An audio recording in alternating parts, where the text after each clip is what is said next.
Après avoir étudié l'Empire byzantin, l'Empire carolingien et l'Empire arabo-musulman, nous allons voir que la Méditerranée est un espace de contact.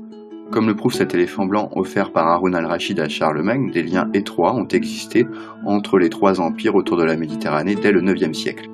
Néanmoins, c'est surtout à partir du XIe siècle que ces contacts vont être de plus en plus fréquents. Alors, quels sont les contacts qui existent entre les trois civilisations du bassin méditerranéen ?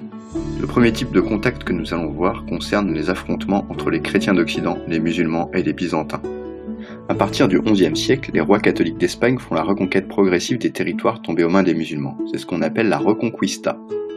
En 1096, à l'appel du pape Urbain II, les chevaliers d'Occident partent en croisade.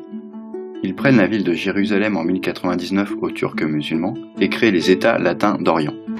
En 1204, lors de la 4e croisade, les chevaliers d'Occident pillent la capitale de l'Empire byzantin, Constantinople. Ce pillage marque la séparation définitive entre les chrétiens catholiques d'Occident et les chrétiens orthodoxes de l'Empire byzantin. Le second type de contact que nous allons étudier concerne les échanges commerciaux.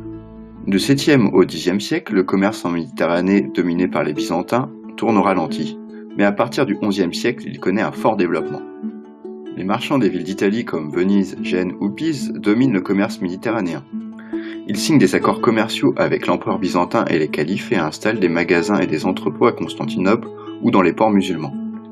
Ils y achètent des produits de grande valeur comme des épices, de la soie, des pierres précieuses venues d'Asie. Ils revendent ensuite ces marchandises en Occident.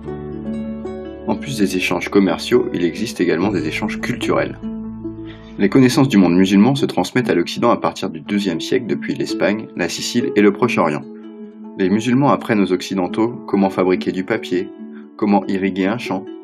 Ils leur font également découvrir de nouveaux instruments pour naviguer ainsi que de nouvelles plantes.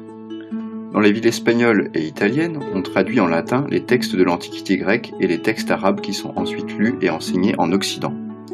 Dans le royaume de Sicile, les civilisations normandes, byzantines et musulmanes se mélangent même jusque dans la pierre, comme le montre l'exemple de la cathédrale de Monreale près de Palerme.